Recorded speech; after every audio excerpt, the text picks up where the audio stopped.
Hi there, Jacqui Ashley here. And today I really want to talk to you about self-care. So what is self-care? You know, in this busy world, especially as an entrepreneur, parentpreneur, we are so busy with so many aspects, different aspects in our lives, right? So self-care is really about helping you to find that balance, being able to establish your natural pace so that you could be really efficient, and you can really have that space where you're energetically and physically well in all different areas in your life. So we're talking about the different areas. The first is physical self-care. The second is intellectual self-care. The third is emotional self-care. Fourth is spiritual self-care. And the fifth is social self-care. So I want to talk to you a little bit about each different areas, because it's really, really important that we don't just work on one particular area, but looking at this as a whole, 5 different areas that you need to focus on. So I want to talk about physical, because we're talking about the mind and body connection. In order for you to be effective, be productive in your current business or life, the one thing you need to look at is obviously your physical body, because without looking at your physical body and your physical body and your mind is connected, and it's really, really important to really be able to nurture that physical body. The first is having a look at your hydration, okay? Making sure that if you're working, you've got a bottle here that you're drinking at least 2 liters, at least 2 liters a day, because being hydration also helps you to stay focused as well, and helps also with health and weight management as well, and helping you to move a lot of the toxins out of you. So with self-care, with the physical self-care, I also want to talk about movement. So not just exercising. Exercise is a form of movement that is going to help you to decrease your cortisol level, but also increase all your happy hormones. Now we're talking about movements, other movements, such as even going out for a walk, right? Getting in touch with nature, because when you're out in nature, and you're, also breathing in a lot of oxygen, it actually helps, right, with your body as well, to really reset your body, reset your body to being more energetic and at its optimum space. So not just moving and going for walks, but have the time, spend some time for you to also take your socks off, go for a beach, walk on the sand, self-massage, because massaging yourself also helps. Or even if you don't do self-massage, is go and have a massage, because that also helps you to release stress. So the next is intellectual self-care. This is all about nurturing that part. Everyone has a creative side of them. So it's really taking some time out to also nurture that part of you. Go out, do you read? Take the time to spend some time to actually read, or writing. Journaling is a very, very effective and powerful tool. Not does it help you to just be able to express your emotions, but it also allows you to be able to create ideas and help you to solve problems, allow you to be focused, help you to write down goals as well. So journaling is a great way to be able to express your creative side, and have a look at even doing art classes, or The intellectual self-care is also about listening to music. You know, when we're working all day as well, take the time out to just have a break. Put on some really nice music or energetic music, Latin music. If you love Latin music, that always helps me to get through the day. And, you know, or if you're trying to study Baroque music, Mozart, that's really, really good for brain concentration as well. So intellectual self-care is really about creating that creative space for you. But intellectual self-care is also about the space that you create for yourself at home, your office space. If you have a really busy office space, you'll find that your mind is really quite unfocused. So take the time to create a space for you that allows you to basically declutter. And when you declutter and you have a clean space, you'll find that you'll also feel more focused, more organized. So look at your home space as part of your intellectual self-care. You can start off with one room and look at decluttering that, and then move to each areas of the house, right, per week. Have a look at also, in terms of intellectual self-care, is social media. How much time do you spend on social media? Set yourself a limit per day, right? That you spend a certain amount each day. Either you spend 10 minutes in the morning and 10 minutes at a certain evening of the night, and then leave it, and then make sure you you meet that within those boundaries. Because social media, you can get caught up in that tech, and that also stops you from having a good night's sleep or from resting as well. So taking the time to really look at your creative space, your home space, but how much time you're also spending on technology as your intellectual self-care. So when we're talking about emotional care,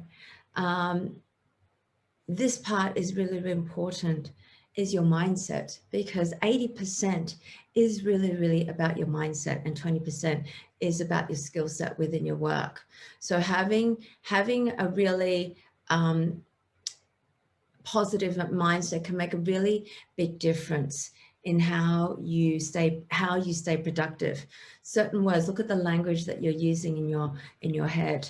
Affirmations is a really, really great way, because it's really telling your brains, it's connecting with that midbrain part of the midbrain, and connecting with it. Because if you send your brain the right the languages in the most positive ways, then it really focuses on those languages, because the brain doesn't know the difference between negative and positive. It just knows what words you put in your head. So make sure you use words that you want to focus on, right? So positive words, affirmations can really make a positive effect on you as well. So looking at affirmations, your emotional self-care is also about managing how you feel as well. So checking in during the day. We also have various different energy levels. Have a look at the energy levels that you have. You might be very, very energetic in the morning. So during these spurts of energy in the morning, this is where you might want to do work that you may find that you dislike or more difficult. And then when you have the less energy, this is the time where you kind of want to spend time in focusing on light-hearted tasks. Okay, so having a look at your energy levels as well as part of your emotional self-care, but also checking in to see how you're feeling as well. How am I feeling during the day? So you can ask the question, how am I feeling? Am I stressed, or am I feeling good? Because sometimes we're so caught up in the task that we do, we also forget that with certain feelings attached to it. And that can make a big difference to by changing the way you feel as well. So really having a think and acknowledging how you feel so you can actually change your feelings so you can be more productive as well during the day. So really acknowledging your emotional space. The other is having a really good morning ritual and an evening ritual as well. So you can make sure that you set your intentions for the day, and at the end, a ritual to wind down as well. So when you rest up, you're fully rested and you're really, really using your time effectively. The other thing is learning to set boundaries. This is really important for your emotional self-care, because learning to say no was one of the biggest things for me, because I used to be a yes person, yes to this, yes to that. And while I was yesing in all areas of my life, I was actually creating overwhelm because I was scattered. So learning, making sure that you learn to say no and learning to ask for help as well, to help with that emotional self-care as well, and spending time of your me time. Okay, so looking at how much time that you're spending in your sleep, making sure that you know, some people might thrive on 6 hours, but most people need an 8 hour sleep. Now, at the end of the day, it's the quality of your sleep. So have a look at what your sleep pattern is.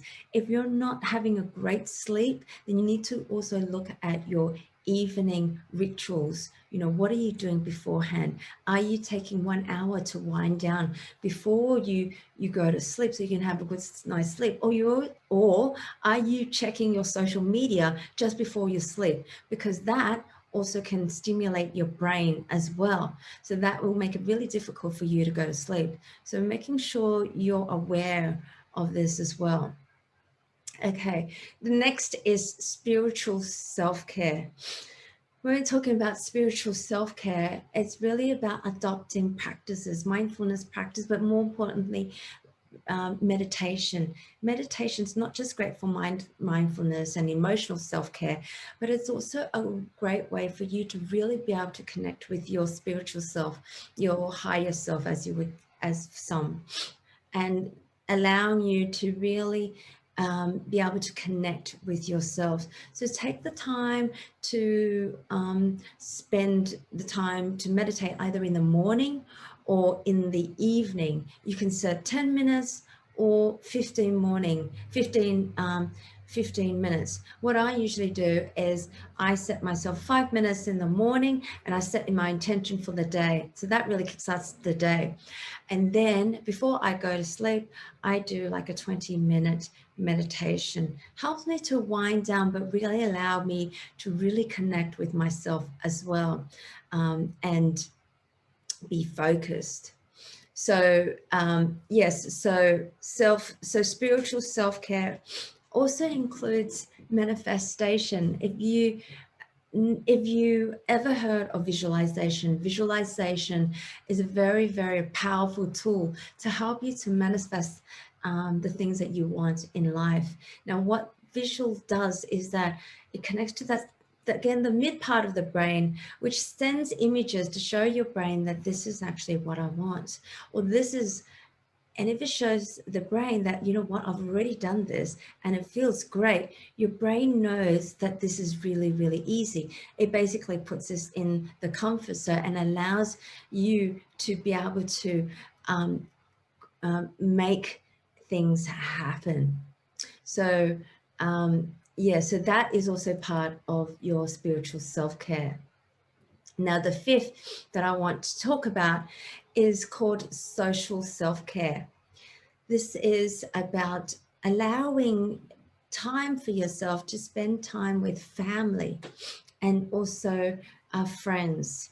Often we get so caught up with work sometimes, and this is something that I had to work with as well. I started working in the weekends, And over time, at the beginning, yes, there are times where we need to work more than other times, but also it's really, really important to spend that time to really work on your social self-care, spending time, quality time with your family. So knowing when to schedule your work, but also balancing out, because especially for those who have their own businesses, you know, sometimes this is the hardest thing, is knowing when to stop your work. So really setting in some limits, right? And weekend might be a time where you really set in the time, plan ahead to spend time with family, spend time with friends as well, and actually plan it in your schedule, plan it in your diary rather than having it last minute. Because when you plan and schedule things, that actually helps you to be more organized as well. So there you go. These are my quick tips around the different social cares, self-cares that you need to look at. The physical, the intellectual, the emotional self-care, the spiritual, and the social self-care aspects as well. If you need some guidance, or you need some strategy on how to organize or better or be more effective in looking after the different areas in terms of self-care, then please connect with me directly and we'll have a strategy session around that. Thank you. Have a lovely day.